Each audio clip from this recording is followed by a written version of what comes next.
21. Tinabi ni Johan. Bihira talaga ang isang ultra-female. Ngunit hindi iyon sapat para maakit ang atensyon ni T.S. Baka may iba pang kakaiba kay Mrs. Cruz. Napakamot ng ulo si Dexter. Oo. Sa anumang kaso, anuman ang gastos, kailangan kong iligtas ang aking asawa. Kapag husga sa kasalukuyang sitwasyon. Ang pinakaangkop na paraan ay ang maging isang campmaster at itago ang iyong pagkakakilanlan para makilala si T.S. Sa iyong mga kakayahan. Great Marshal. Ang pagiging isang campmaster ay kasing dali ng pie. Ipaubaya sa akin ang bagay na ito. Aayusin ko na hamanin mo muna ang isang centurion. Pagkatapos ay isang legates. Hanggat mananalo ka, magagawa mong maging campmaster. Makalipas ang isang buwan. Maaari mong makilala si T.S. sa panahon ng ritual ng isla. Oo naman. Ang tagumpay ay ang tanging pagpipilian sa oras na ito. Tumango si Dexter. Naiintindihan. Ang T.S. ay isang sakit sa bansa at sa mga tao. Dinakawan pa niya ang fortuna ni Eurasia at dinukot ang asawa ko. For committing such serious crimes. I will bring him to justice. Dexter remarked.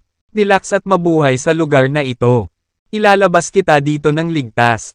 Opo, Ginoo. Mayroon ka bang pamilya sa Eurasia? Tumango si Johan. Mayroon akong asawa, isang anak na babae, at ang aking 80 taong gulang na ina. Lahat tama. Tiyak na hindi pagmalupitin ng Eurasia ang mga bayani nito at ang kanilang mga pamilya. Pagkatapos mong makatakas ng ligtas, gagantimpalaan ka ng napakaganda. Saad ni Dexter. Muli. Napagod si Johan kaya napaluhod siya. Salamat, Great Marshal. With that, umalis na si Dexter. Matagal na siyang nawala. Hindi pa rin mapakali si Johan.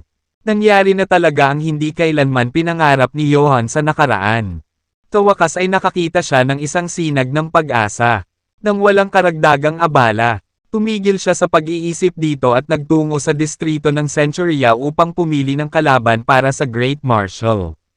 Tanging kapag matagumpay na hinamon ng Great Marshal ang isang centurion, maaari siyang makapasok sa distrito ng Centuria at maging isang centurion.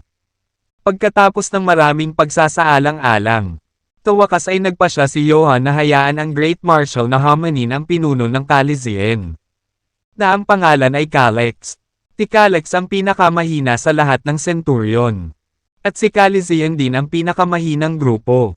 Ang pagkakaroon ng hamon ng Great Marshal sa isang hindi gaanong centurion ay hindi makakaakit ng maraming atensyon mula sa iba.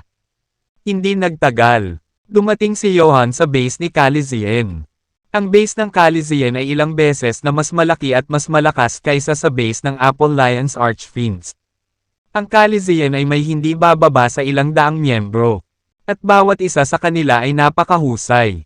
Kung hindi sila makakarating sa distrito ng Centuria. Habang naglalakad si Johan sa rock gate ng Calazian. Dalawang matipunong lalaki na may hawak na sandata ang biglang sumulpot sa magkabilang gilid niya. Na nagpatigil sa kanya. Tumigil ka. Who the F*** ang nagpapasok sayo? Bagamat prominenteng si Johan sa distrito ng Contuberniem at iginagalang ng mga tao doon. Siya ay target ng pambobuli sa distrito ng Centuria. Maging ang mga gwardya ng Calazian ay nang-ahas na hindi siya igalang. Sa kabila noon, hindi nagalit si Johan dahil nakasanayan na niya ito. Pakisabi sa iyong centurion, Calex, na gusto ko siyang makausap. Tumingin sa kanya ang guard at sinabing, bakit? Masyadong abala ang centurion. Wala siyang oras para makita ka. Sagot ni Johan, dahil ba may narinig si Calex? Kaya pala wala siyang lakas ng loob na makipagkita sa akin. Dahil natatakot si Calex, kalimutan mo na iyon. ****. Isang mahinang dagandong ang nagmula sa isang marangyang bahay na bato. Na tila umuungal mula sa isang hayop. Nang marinig ang boses na iyon. Natakot ang mga gwardya. Mabilis silang yumuko sa direksyon ng pinto. Centurion, please calm down. Pahabulin natin ang masasamang lalaki na ito palabas ng lugar na ito. Habang nag-uusap sila, papaalisin na sana nila si Johan. Scram. Eschol. Hinihintay mo bang lumabas ang ating pinuno at patayin ka? Maghintay ka. Muling tumunog ang baritonong boses na iyon. Dahil nandito ka, halika na at maupo ka na. Dahil doon, lumabas ang isang matipunong lalaki sa bahay na bato. Ang bantay sa dibdib sa kanyang dibdib ay mas malaki kaysa sa mukha ng isang may sapat na gulang. At ang hangarin sa pagpatay ay nakasulat sa kanyang buong mukha, na naging sanhi ng panginginig ng ibang tao. Ang taong iyon ay walang iba kundi ang centurion ni Calizien, si Calex, na tinawag na halimaw na uhaw sa dugo dahil lamang sa mahilig siyang uminom ng dugo ng tao. Kabanata 2532. With a frosty face, tinitigan ni Calex si Johan. Matanda, sabi mo ngayon lang ako natakot. Kaya hindi ako naglakas loob na lumabas at makipagkita sa iyo ng personal. Anong ibig mong sabihin? Malungkot na tumingin si Johan kay Calex. Calex, hindi mo talaga alam. Lalong naguluhan si Calex. Alam mo kung ano. Nako, akala ko hindi ka nang ahas na lumabas dahil natakot ka sa provocation ng isang hamak na dekina sa labas ng distrito. Nagtawanan ang lahat. What the H*L? Tama ba ang narinig ko sa kanya? Tinabi ba ng matandang geezer na ito na takot si Mr. Calex sa isang dekinas mula sa labas ng distrito? So sinasabi ng matandang geezer na iyon na gustong makipag-duel ni Dekinas kay Mr. Calex. How dare he do that? Kung talagang hahamunin niya si Mr. Calex sa isang tunggalian, tiyak na tatapusin ni Mr. Calex ang kanyang buhay ng madali. Ginoo. Calex, tagal na nating hindi kumakain ng laman ng tao. Ang pagpatay sa Dekinas na iyon ay makapagbibigay sa atin ng masaganang pagkain. Ngumisi din si Calex. Matanda, sabihin mo sa akin kung ano ang nangyayari. Sa nakalipas na 5 taon, walang Dekinas ang nang-ahas na hamanin ang mga centurion. Bakit bigla-bigla na lang tayong maprovoke ng isang Dekinas? Talagang kilala ko ang lahat ng mga dekani na iyon. Sabihin mo sa akin ang kanyang pangalan. Sumagot si Johan. Ang labas ng distrito ay buzz sa balita. Kaya hindi ko inaasahan na hindi mo malalaman ang tungkol dito. Isang bagong dating na dumating ilang araw na ang nakalipas. Ngunit natalo niya ang Megahead at naging Dekinas. Pagkatapos nito, sa kanyang sariling kakayahan, tinipon niya ang iba pang 9 na koponan. Ang 9 na koponan na ito ay lahat sa nangungunang 10. Kabilang ang Apple Lions Archfiends. Ang taong iyon ay hindi na nasisiyahan sa pagiging isang maliit na Dekinas dahil gusto niyang hamanin ang isang centurion sa isang tunggalian at pumasok sa distrito ng Centuria. Oh, nagulat ang lahat ng marinig iyon. Hindi nila akalain na may lalabas na napakalakas sa labas ng distrito. Hindi lang tinalo ng mandirigmang iyon ang Megahead kundi nasakop din niya ang 9 na koponan na mula sa nangungunang 10 koponan. Mukhang hindi naman masama ang lalaking iyon. Gayunpaman, mababa pa rin ang tingin ni Calex sa kabilang partido. Haha, iba talaga siya, pero sa harap ko, nakayuko lang siya sa akin. Gusto niyang hamanin ang posisyon ko bilang centurion. Sure, pagbibigyan ko ang hiling niya. Ayusin ang appointment sa kanya. Available ako anumang oras, kaya ko siyang tapusin anumang oras. Tumanggo si Johan. Sige, gusto niya ito sa lalong madaling panahon. Tatanungin ko siya kapag available na siya. Pagkatapos niyang sabihin sa akin, ipapaalam ko kaagad sa iyo. Tige lang. Mayabang na ikinaway ni Calex ang kamay. Pagkaalis ni Johan, tumawa ng malakas si Calex. Guys, napansin kong parang naiinip na kayong lahat kamakailan. Well, sa pagkakataong ito, personal kong lalabanan ang isang tunggalian para dalhan ka ng libangan. Ano sa tingin mo? Naghiyawan ang mga tao, na masigasig na tumugon sa kanya. Oo, ang boring kanina, Mr. Calex. Isang karangalan na makita kang lumalaban. Ginoo, Calex, naalala ko pa na nakipag-duel ka mga 5 o 6 na taon na ang nakakaraan. Isang Dekinas din ang humamon sa iyo. Sa huli, siya ay namartilyo hanggang sa mamatay. Haha, naaalala ko pa rin ang laban na iyon. Iniinom ni Mr. Calex ang bawat patak ng dugo niya. Ginoo, Calex, Ituloy mo yan. Tipsipin mo ang dugo ng ignorante na si Decanas na tuyo din sa pagkakataong ito. Napuno agad ng tawanan at tagay ang hangin habang inaabangan ng lahat ang nalalapit na laban. Sa puso nila, siguradong mananalo si Calyx, bagamat wala man lang suspense. Hindi rin nila maiwasang umasa. Inipon ni Dexter ang lahat ng 10 ng Decani para mahulog ang Thias Island. Kailangan niyang maunawaan ang terrain ng isla. At sino ang mga taong higit na nakakaalam sa mga panlabas na lugar ng Thias Island. Tiyak, itong mga Decani. Nagplano si Dexter na makipagtulungan sa 10 Decani sa pagguhit ng mapa ng panlabas na distrito ng Thias Island. Habang iginuguhit nila ang mapa, isang figure ang huminto sa pintuan at hinarangan ang ilaw, na naging sanhi ng pagdilim ng makitid na silid. Anong nangyayari? Kabanata 2533. Sino ito? Ilang tao ang nainip na sumulyap sa pinto. Nalaman lamang na si Johan iyon. Kaya ang mga ekspresyon ng Decani ay naging solemn at magalang ng sabay-sabay. Tumayo sila ng tuwid at binati si Johan. Chief, ano ang nagdala sa iyo dito? Makiupo ka. Pero hindi sila pinansin ni Johan. Dirdiretsong naglakad papunta kay Dexter. Nang marating niya si Dexter, gusto ni Johan na lumuhad ng hindi malay at tawagin si Dexter na Great Marshal. Gayunpaman, bago niya magawa iyon, tumahimik si Dexter, dahilan para mabalik sa katinoan si Johan. Hindi maihayag ng Great Marshal ang kanyang pagkakakilanlan sa ngayon. Kung itapon ko ang butil at masira ang kanyang plano, kahit ang kamatayan ko ay hindi makakabawi sa aking maling gawain. Nagmamadaling iniba ni Johan ang paraan ng pagharap kay Dexter. Ginoo, Cruz. Pumunta ako para tanungin si Calyx, isang centurion. Ipinahayag niya ang kanyang intensyon na tanggapin ang iyong hamon. Pumili ng oras, at ipapaalam ko ito kay Calyx. Huminga ng malalim si Dexter bago sumagot. Maya-maya lang, kaya hindi na kailangang magtagal pa. Tapusin na natin ito bukas. Tumango si Johan. Oo naman. Ipapaalam ko sa kanya ngayon.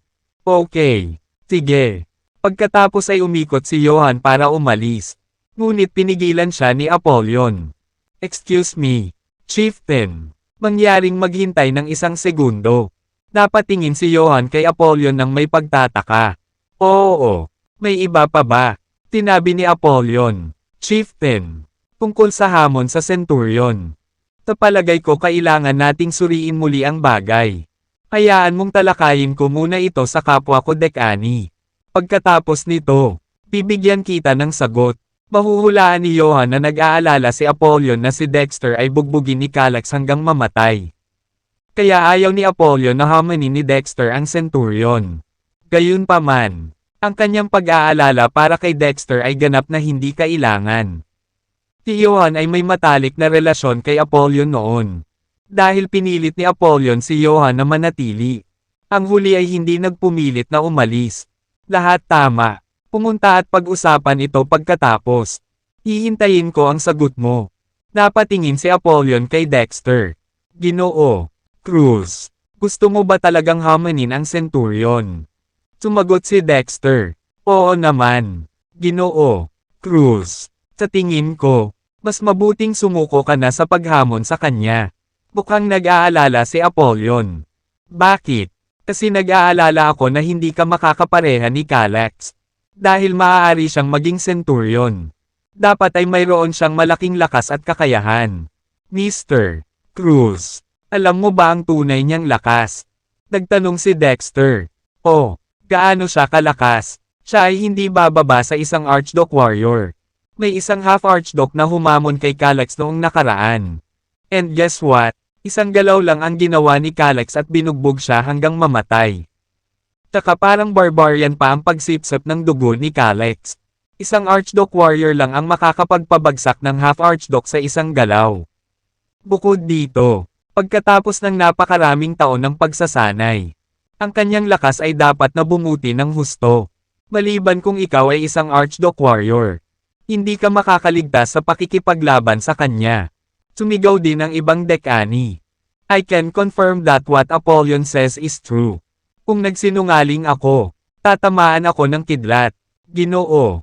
Cruz. Kakapunta mo lang dito kamakailan lang. At hindi pa stable ang status mo dito. Ang paghamon ngayon sa isang centurion ay isang walang ingat na hakbang. Sang-ayon ako dyan. Dapat tayong huminahon at pag-usapan ito. Napatingin si Dexter kay Johan. Dapat pumunta ka. Sabihin mo ipaglalaban ko siya bukas. Sige. Tumalikod na si Johan at umalis. Dahilan para mapangiti ng mapait ang iba. Maaring hindi natin siya na-dissuade. Habang sinusubukan naming kumbansihin siya na huwag gawin ito.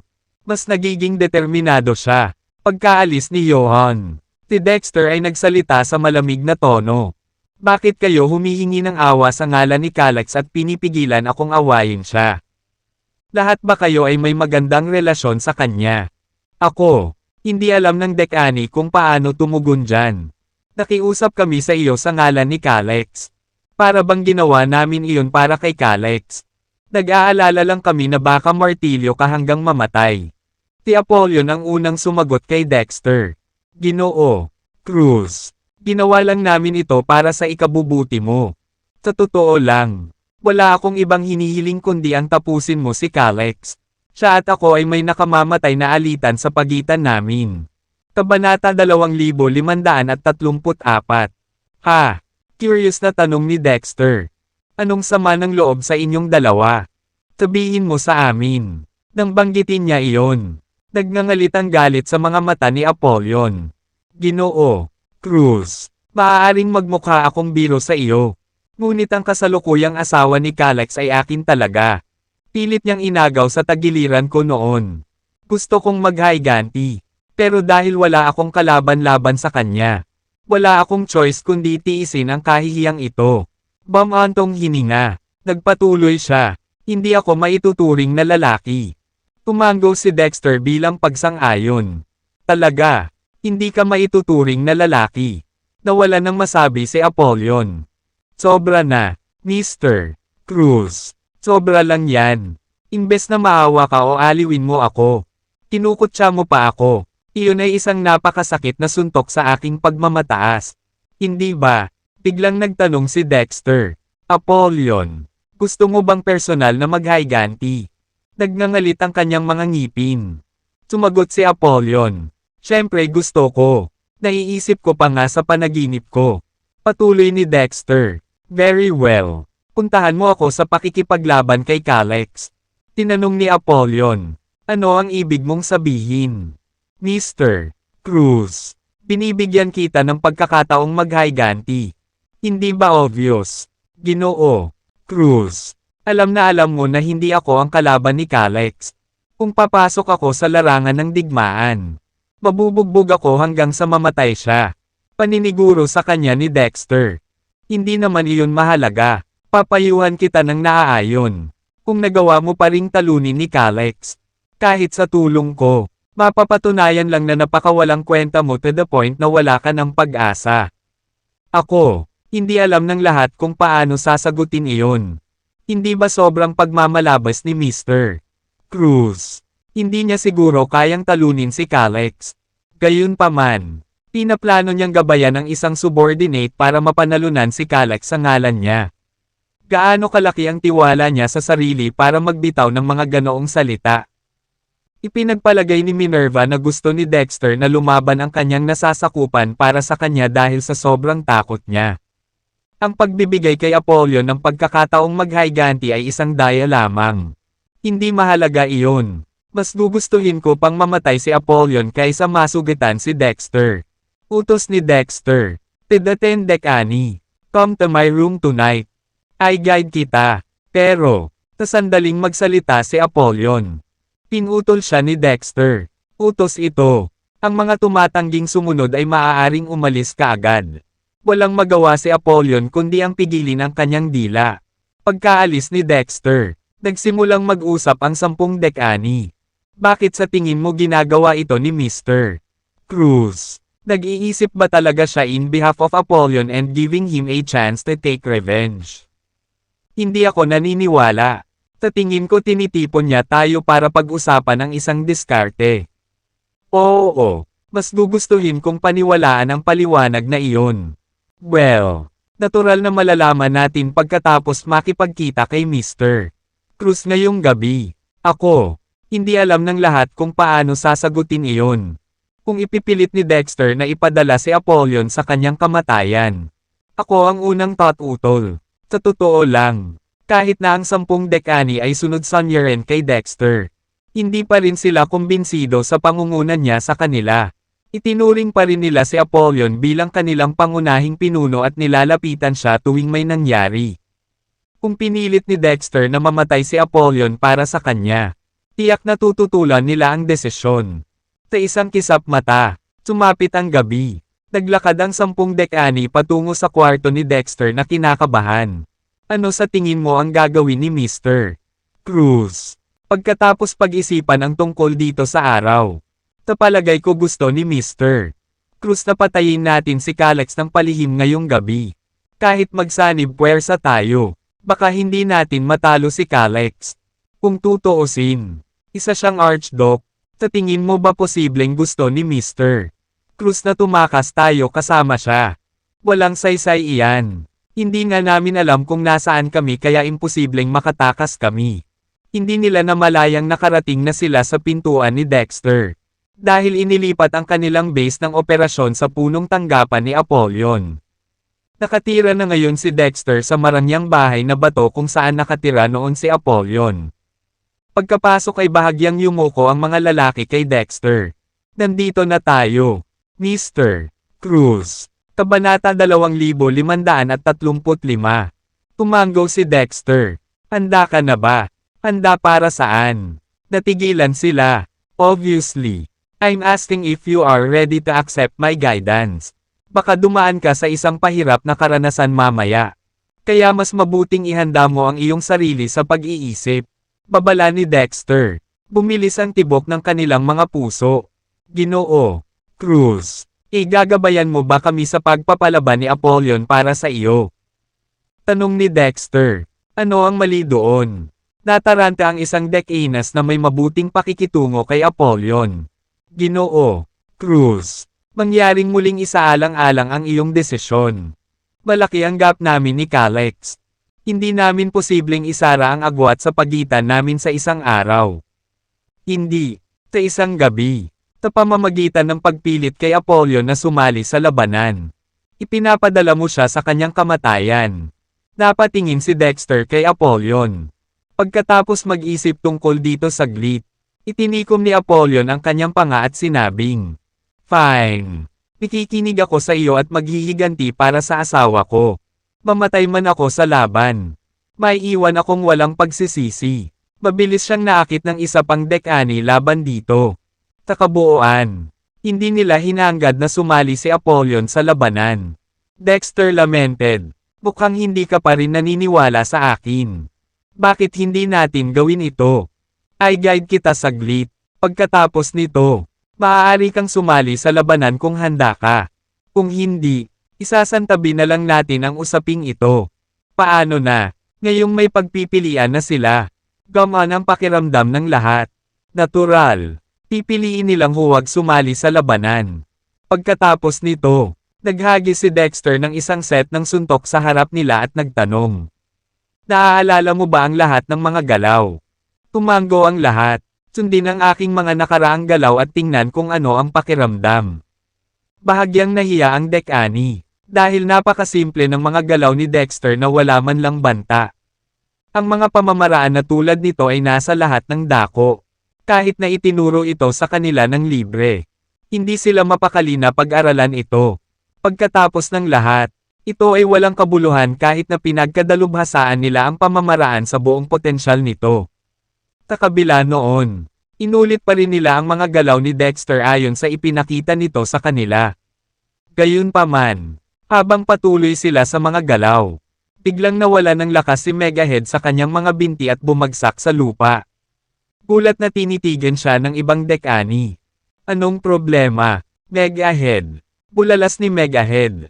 Hindi ko alam kung ano ang nangyari ngayon lang. Biglang tumigil ang pagdaloy ng dugo ko bago manhid ang mga paa ko. Parang nawala lahat ng lakas sa katawan ko.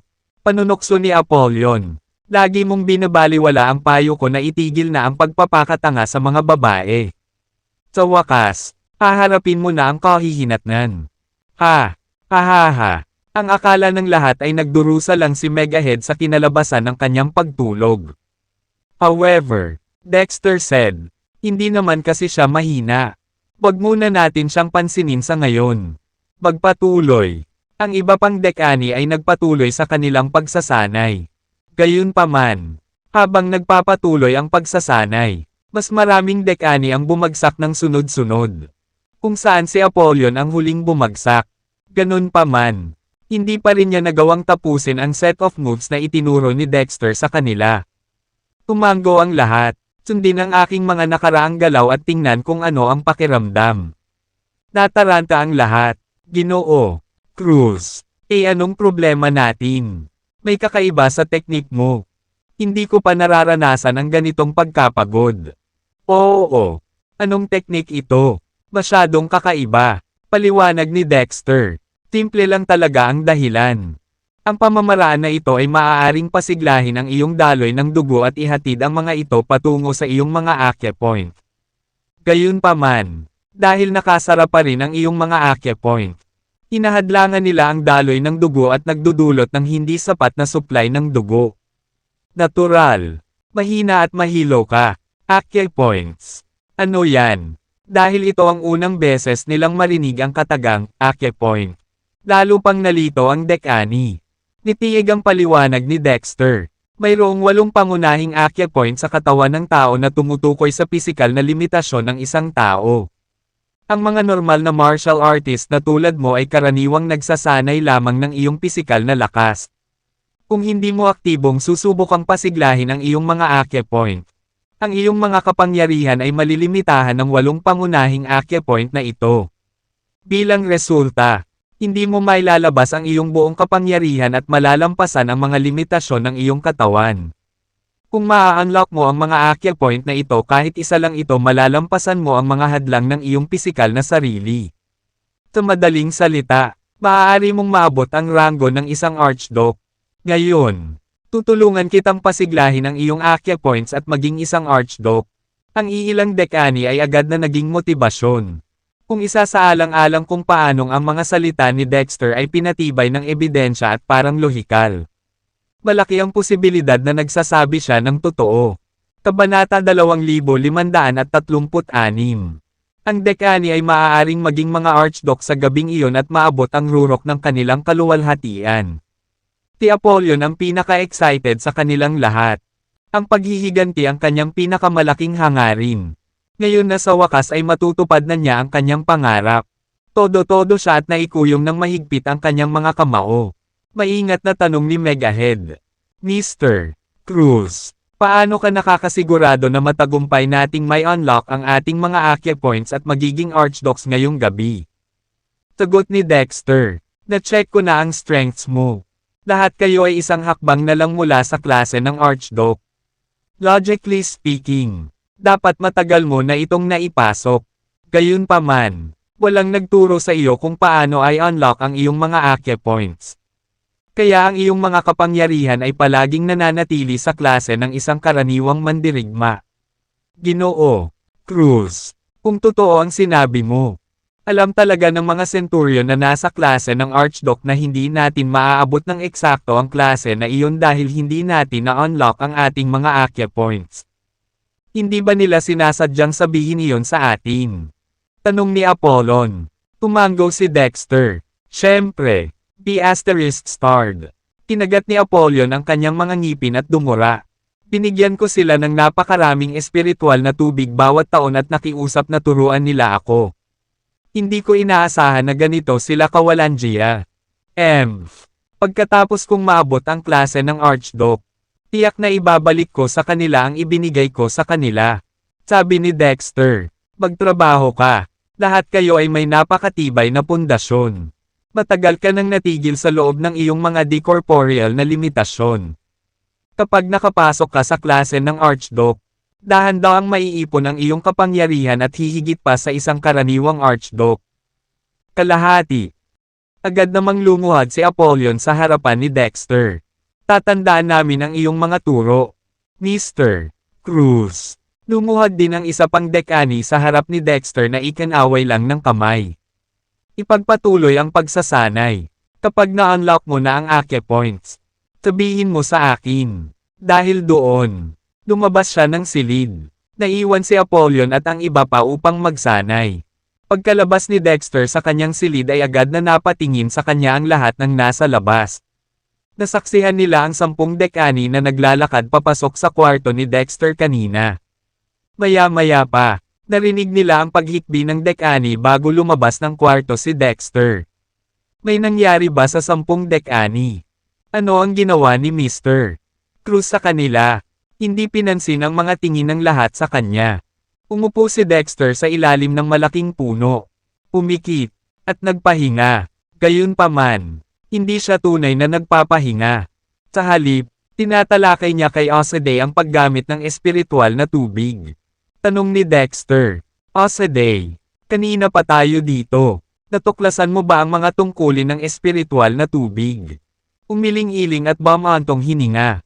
Sumagot si Osaday, wala pa akong nahanap. Tinubukan kong sumipsip ng espiritual na tubig. Ngunit wala itong gaanong epekto sa akin.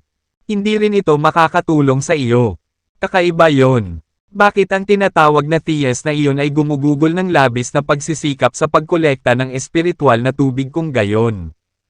Tanong ni Dexter. Sabi ni Osaday, ay interrogate natin siya pagkatapos mo siyang mahuli. Agad namang lumuhad si Apollyon sa harapan ni Dexter. Tatandaan namin ang iyong mga turo. Mr. Cruz. Ininsulto ni Dexter si Osaday ng palihim. How inutil NPP. Hindi mo man lang malalaman kung ano ang nangyayari sa espiritual na tubig. Kaya ano ang silbi ng pagkakaroon ko sa iyo? Nagpakita ka agad ng malungkot na tingin si Osaday. Pinapagalitan mo ba ako? Kung hindi ka naman inutil o tanga, bakit hindi mo imbestigahan ang sarili mo? Natigilan si Dexter. Ha? Paano mo nalaman ang iniisip ko? Nung pinagalitan ni Dexter si Osaday kanina, napadaan lang sa isip niya. Hindi niya intensyon na makipag-usap kay Osaday. Kaya lohikal na pagsasalita. Hindi dapat narinig ito ng huli. Nagpanik si Osaday. Wala lang. Wala. Ito ay isang ligaw na hula. Hindi na kailangang mag-overthink. May mali. Walang paraan na maniniwala si Dexter sa palusot ni Osaday. Osaday, tanungin kita nito. Hindi mo ba nirerespeto ng husto ang Dragon Bloodline? Bakit hindi mo hanapin ang Dragon Bloodline kung gayon? Napabulala si Osaday. Kalokohan. Sa tingin mo ba napakadali nitong i-absorb ang Dragon Bloodline? Kanina pa ako naghihintay ng tamang timing. Parang hindi tama yan. Naghihintay ng tamang timing. Kalokohan. Lahat sila ay palusot. Saway ni Dexter. Osaday. Nababasa mo naman ang iniisip ko dahil nakakapag-communicate ang isip natin sa isa't isa. Diba? Hindi kaya sumanib ka sa aking katawan at naging isa sa akin. Kung hindi, hindi mo maipaliwanag kung bakit mo nababasa ang iniisip ko. Kabanata 2537. Agad na nagmura si Osaday. Kalokohan. Bilang ang makapangyarihang Osaday. Ang mga labi ng isang sinaunang buto ng Diyos. Paano ako maaaring matanggap ng iyong mortal na katawan? Hindi ka karapat-dapat. Sagot ni Dexter. Hindi. Siguradong na-absorb ka na sa katawan ko. Kung hindi, walang paraan para ipaliwanag ito. Magwala ka. You don't deserve me. Sambit ni Osaday.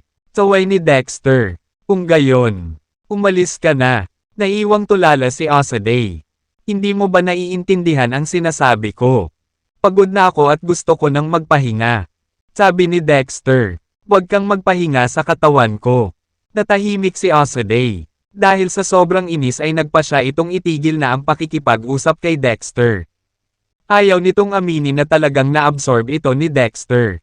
Dahil ito ay lubos na nakakahiya sa mga sinaunang Diyos. Hindi nagtagal. Lumipas ang gabi. Sa sandaling lumiwanag ang langit. Ang base ay napakatahimik na tila nakakatakot. Biglang isang malakas na sigaw ang bumalot sa katahimikan. Salamat, Mr.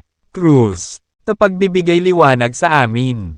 Napakalakas ng boses kaya nagising ang lahat mula sa kanilang pagkakatulog. Napatingin sila sa boses at nasaksihan ang eksena ng 10 dekani na lumuhad sa harap ni Dexter. Natigilan ang lahat.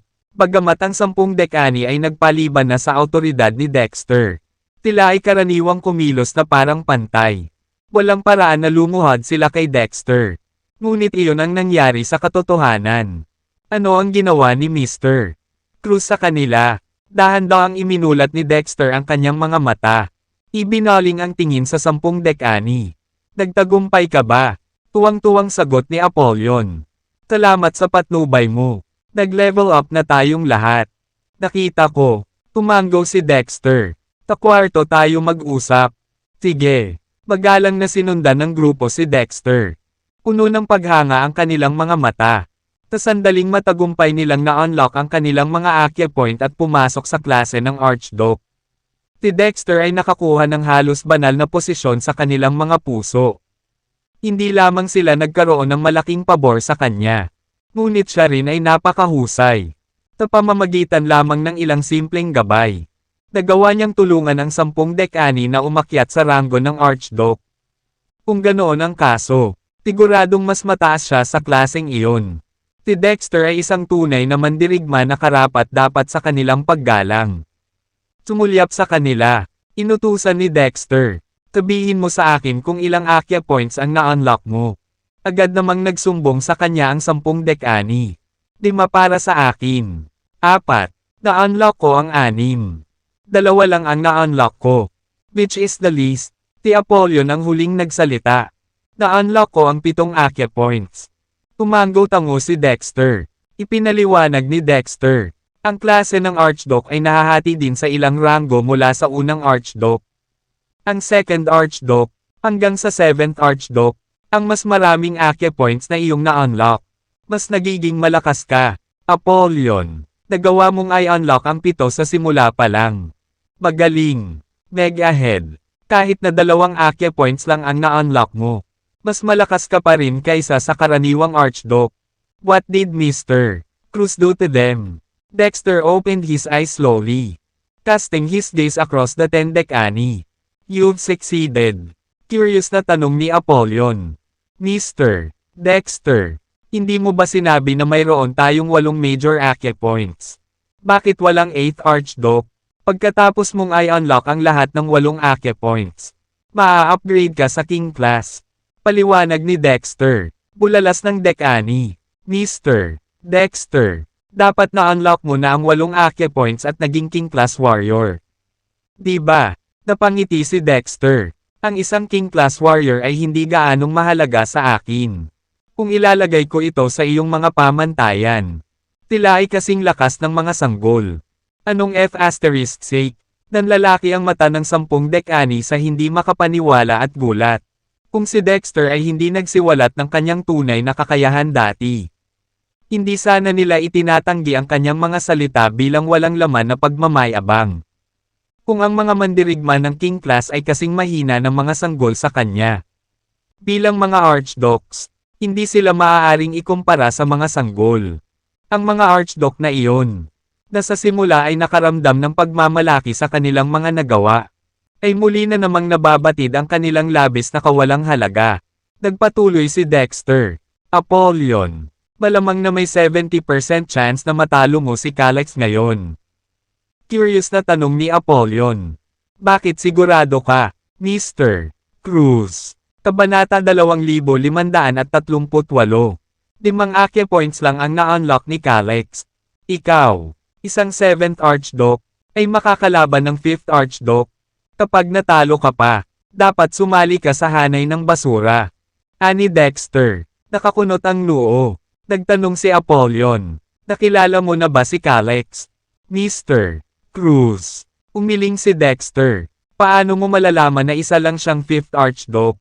Tanong ni Apollon. Naiinis na sambit ni Dexter. Mahirap bang malaman ang lakas ng isang tao mula sa malayo? Sa simpleng pagpapakawala ng lakas. Naunawaan niya ang kapangyarihan ni Calix nang hindi napapansin ng huli. Ito ay isang piraso ng cake. Lalong humanga si Apollyon at ang iba pa kay Dexter. Tingnan mo siya. Isa siyang tunay na mandirigma. Isang bagay na halos imposible sa kanila ay walang iba kundi isang simpleng kilos kay Dexter. Imposibleng hindi humanga sa isang tulad niya. Patuloy ni Dexter. May oras pa bago ang aktwal na laban. Ipagpatuloy ang pagsasanay at palakasin ang iyong mga kasanayan. Aalis tayo pagkatapos ng madaling araw. Nakuha ko. Ang iba ay nagpatuloy sa kanilang pagsasanay hanggang sa ganap na lumiwanag ang kalangitan pagkaraan ng 2 oras.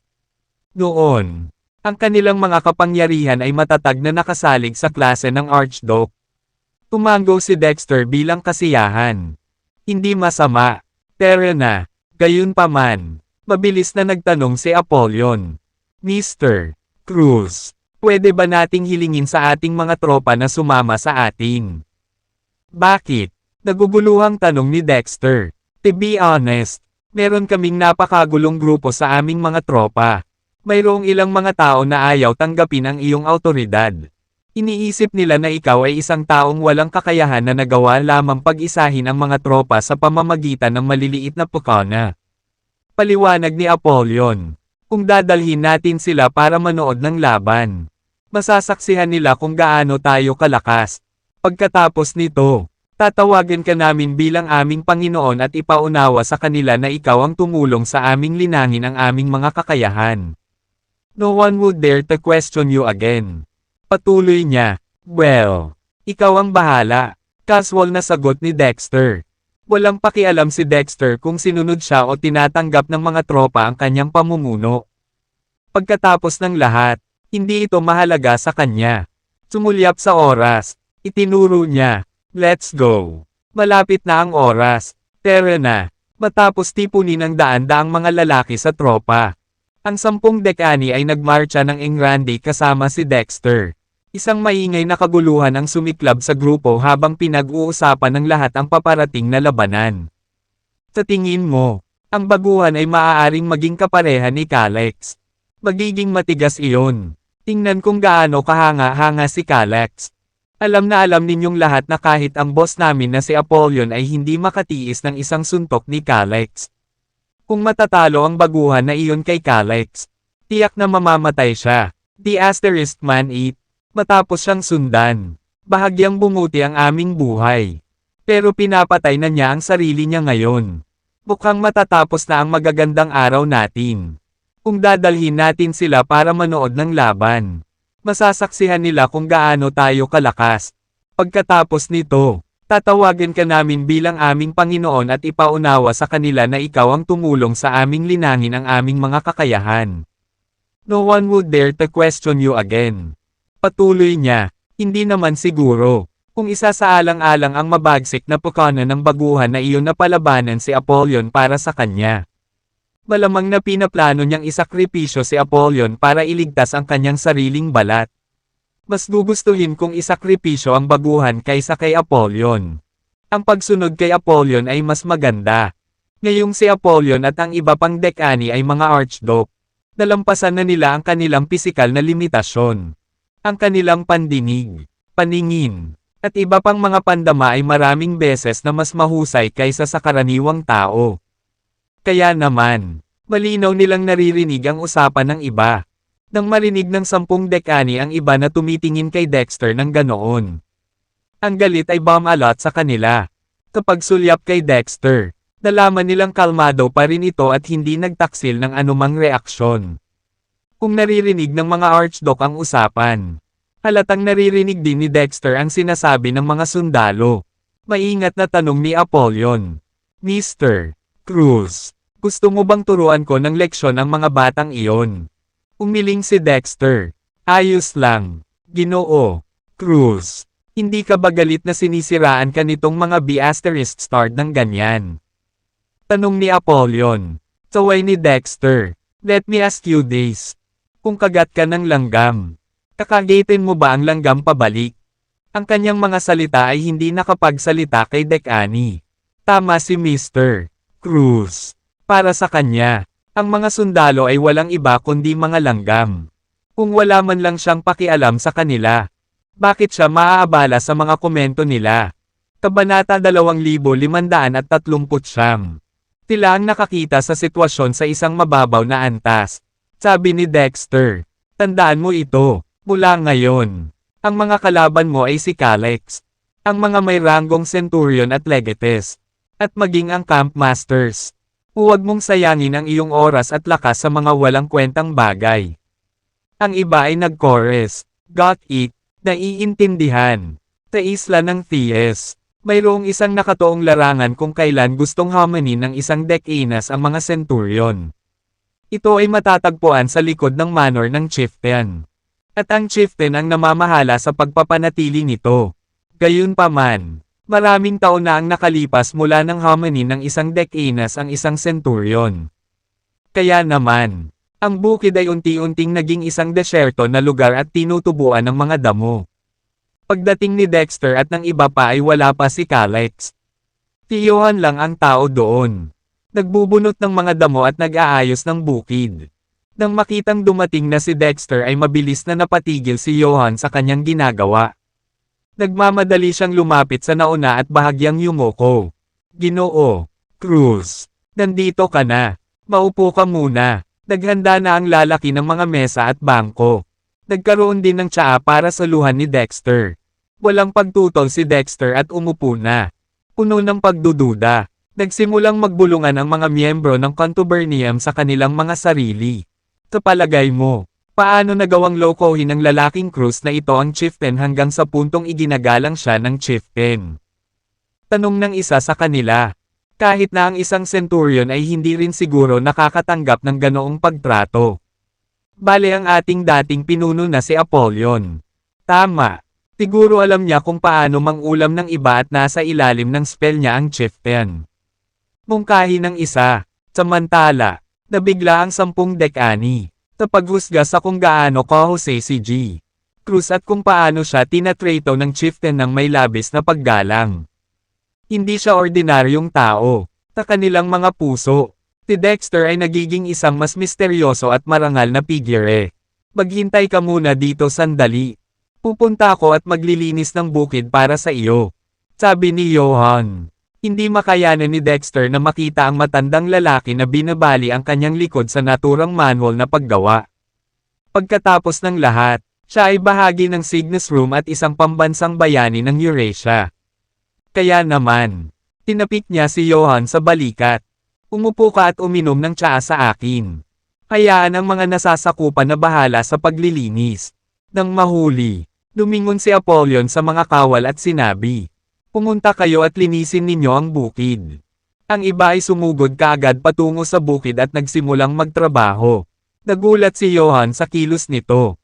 Paano ako mangangahas na maupo sa tabi ng Great Marshal na parang kapantay niya ako? Gayunpaman, tinaman ni Dexter ng tingin si Johan na nagpapahiwatig na ang sinabi ng una ay isang utos. Dahil sa walang lakas na loob na suweyan ang utos. Mabilis na umupo si Johan at nagsali ng tsaa kay Dexter. Matapos uminom ng ilang higop ng tsaa. Tinabi niya, Mr. Cruz, wala pa rin si Calyx. Ito ay mapangahas. Pupunta ako at bibilisan ko sila. Paano kayang paghintayin ng walang katulad ni Calyx ang Great Marshal? Gayunpaman, umiling si Dexter. Kalimutan mo na, hindi ako mapakali na bigyan siya ng pansin. Ang magandang tanawin ay ginagawa itong isang mahusay na lugar upang uminom ng isang tasa ng tsaa. Ang tahimik na pag-enjoy sa isang tasa ng tsaa ay parang magandang ideya. Hindi ako iistorbo ng iba. Tama, syempre. Nagsimulang mag-usap muli ang mga sundalo. Hahaha, hanggang ngayon, tinusubukan pa rin niyang kumilos ng coal. Tangkilikin ang kanyang tsaa ng tahimik. Sabi niya, malinaw na wala siyang lakas ng loob na harapin si Calyx. Samasang-ayon ako. Iniisip niya siguro kung paano mas maganda si Calyx. Kung tutuusin, mas makakabuti kung hindi na lang sumipot si Calyx. Sa ganoong paraan, mabubuhay siya para makita ang isa pang araw. Sa kanilang mga puso, si Dexter ay nagiging isang mas misteryoso at marangal na figure. May bamantong hininga at idinagdag. Naaawa lang ako kay Apollyon. Paano malas ang makukuha ng isang tao? Matapos marinig ang mga komentong iyon. Ang 10 Decani ay galit na halos lumalabas ang usok sa kanilang mga tainga. Hindi nila maiwasang isipin kung ano ang kawalan ng katarungan kay Dexter. Gayunpaman, kapag tingin kay Dexter, nakita nila na siya ay talagang kalmado na humihigop ng kanyang tiyan na may pagpapahayag ng kasiyahan. Isang hindi inaasahang paghanga kay Dexter ang bum-alot sa loob nila. Ang isang tulad niya ay tiyak na nakaranas ng maraming bagyo. Kaya naman hindi niya isinasapuso ang mga ganoong bagay. Makalipas ang ilang sandali ay bigla silang nakarinig ng kaguluhan sa di kalayuan. Ginoo, Kalex, hindi ba ito ay katulad ng paggamit ng sledgehammer para pumutok ng west para personal mong harapin ang bagong dating na iyon? Tama siya. Kahit sino sa iyong mga nasasakupan ay maaaring magtanggal ng isang maliit na pritong tulad niya. Hindi na kailangang ikaw mismo ang gumawa nito. Bakit hindi natin hayaang si Black Bear ang humawak nito? I believe Black Bear will be able to finish him off without breaking a sweat. Tawag ng isa pang tao. Black Bear piped up, gusto kong magboluntaryong lumaban para sa iyo. Pagbigyan niyo po ang aking kahilingan. Mr. Kalex, in a tone dripping with disdain. Kalex responded, I never think much of people like that. So I wasn't planning on taking action myself. Naisip ko na lang na baka lumuhad ang kabilang partido at humingi ng awa kapag nakita niya ako. Kaso ililibre ko ang buhay niya. Pagkatapos ng isang paghinto, nagpatuloy siya. Gayunpaman, dahil nagpahayag ng interes ang Black Bear na kunin ang buhay ng lalaking iyon. Hahayaan ko siyang magkaroon ng pagkakataong iyon. Naiintindihan mo ba, Black Bear? Kabanata 2540. Naiintindihan. Tugot ng Black Bear. Patayin ang bagong dating at patuyuan siya ng kanyang dugo. Utos ni Kalex. Nakuha ko. Galit na galit si Johan nang marinig ang usapan nila at napakuyom ang panga. Ang daming tanga. How dare they insult your Asia's Great Marshal? Nanghihingi lang sila ng gulo. Gusto ni Johan na kalabanan niya sila at pawiin para kay Dexter. Ngunit binigyan ng huli ng tingin ang una na hudyat sa kanya na huwag magmadali. Kaya naman, walang pagpipilian si Johan kundi ang bum-antong hininga at isuko ang ideya. Hindi ko lang maintindihan kung bakit gustong kunin ng Great Marshal ang isang centurion ng personal. Kung tutuusin, kaya kung patayin ang kabilang partido kahit nakapikit. Oh well. Ang mga iniisip at plano ng Great Marshal ay hindi ko maarap. Hindi nagtagal. Lumapit si Kalex kasama ang kanyang senchurya. Nasinabayan pa ng kanilang maingay na hiyawan. Ang presensya ng senchurya ay 100 beses na mas nakakatakot kaysa sa pangkat na pinamumunuan ni Dexter. Na tila nagbibigay ng impresyon ng isang motley crew laban sa isang tropa ng mga batikang sundalo. Sa sandaling dumating ang senchurya. Ang mga motley crew ni Dexter ay nakaramdam ng pressure sa kanila. Ang ilan ay hindi man lang naglakas loob na salubungin ang mga mata ng senchurya. At iyon ang naging dahilan upang lalong maging mayabang ang huli. Iniwas ni Kalex ang kanyang tingin sa mga tao. Pagkatapos ay tinanong si Johan. Sabihin mo sa akin, matandang geezer, tinong gustong hamanin ako ng away. Tumingin si Johan kay Dexter at sumagot. Si Mr. Cruz. Tinignan ni Kalex si Dexter pataas-baba na may mapanuksong tingin. Nakangiting sinabi niya, Aba, parang makinis ang balat mo na parang pang-ibaba ng sanggol. Sigurado akong ang iyong dugo ay dapat lasa ng nectar. Kung ibibigay mo sa akin ang kalahati ng iyong dugo at sumuko sa akin ngayon, ililigtas ko ang iyong buhay. Nang ibukan ni Dexter ang kanyang bibig upang tumugon. Ang kanyang sinabi ay lubos na nagulat sa lahat. Wala kang karapatang tumayo dyan at kausapin ako. Ano? Ang bagong Decanes na ito ay talagang nangangahas na hiyain ang isang centurion at ipahayag na ang huli ay walang karapatang makipag-usap sa kanya. Gaano kabastos? Paano? Dominante. Sa sobrang galit ni Kalex ay halos sumabog na siya sa galit. Hindi pa siya nakaranas ng gayong kahihiyan mula nang maging centurion. Ikaw ay patay na karne. Mamamatay ka ngayon. Sa kalagitnaan ng pangungusap, bigla siyang nagpakawala ng masakit na sigaw. Saka napaluhod. Walang dalawang paraan tungkol dito. Nakayuko ang mga tuhod ni Kalex. At nakaluhod siya ngayon sa harap ni Dexter. Nagkaroon ng kaguluhan habang ang lahat ay bumaba sa kaguluhan. Napuno ng hangin ang boses ng mga taong nagtatalo sa nangyari. Iyawan. At bulungan. Ano ba? Baka may mali sa mata ko. I'm definitely seeing things. Biit ng isa. Ginoo. Nakaluhod si Kalek sa iba. What the F asterisk sake? Ano sa lupa ang nangyayari? Siguradong naghahalusinate tayo. Sabihin mo sa akin. Bilasan mo at sabihin sa akin na isa itong ilusyon. Bakit siya lumuhad sa harap ng lalaking iyon? Amin na ba siya ng pagkatalo bago man lang lumaban? Hindi iyon ang Mr. Kalex na kilala ko. Bumangon ka, Mr. Kalex. Samantala, si Kalex ay lubos ding nataranta. Pakiramdam niya ay biglang nanlambot ang kanyang mga tuhod.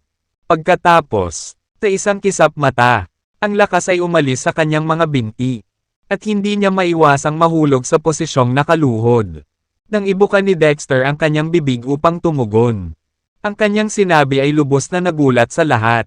Gayunpaman, wala siyang malabong ideya kung bakit nangyari iyon. May ginawa ba ang lalaking iyon? Ngunit iyon ay katawa-tawa. Walang paraan na kaya niyang gawin iyon sa ganoong kalayuan. Ito ay dapat na isang pagkakataon. Iyon na iyon. Humandar na naman ang Ryuma ko. Sa totoo lang, lahat ng iyon ay kagagawan ni Dexter. Ginamit niya ang kanyang lakas para ipakita ang Ammo Needle at itinutok ito sa tuhod ni Kalex. Kung bakit walang nakakaalam kung ano ang kanyang ginawa. Iyon ay dahil ang kanyang enerhiya ay lumipat sa supersonic na bilis. Sa makatuwid, walang paraan na mapansin ito ng sinuman. Napasulyap ang 10 dekani kay Dexter na may nagtatakang mga ekspresyon. Pagkatapos ay lumitaw sa kanilang mga mata ang gulat. Bagamat wala sa kanila ang nakakita ng pilak na karayom. Tinabi sa kanila ng kanilang gut instincts na ang pagbagsak ni Kalex sa kanyang mga tuhod ay walang dod ang gawa ni Dexter. Ano nga ba ang lawak ng kanyang kakayahan? Hindi nagmamadaling makatayo si Kalex matapos lumuhod. Sa halip, nagpatuloy siyang umupo sa lupa. Bakit lahat kayo nakatingin sa akin ng ganyan? Maingat na tanong ng Black Bear. Lumuhod ka lang ba sa iyong kalaban? Sampal. Walang pag-aalinlangan na hinampes ni Kalex ang Black Bear sa pisngi. F*** ka. Kailan mo ako nakitang gumawa ng ganyan? Iyon lang ang pose na ginagawa ko bago magmuni-muni. Naghahanda akong tanggapin ang kanyang pagsamba at pagsamba.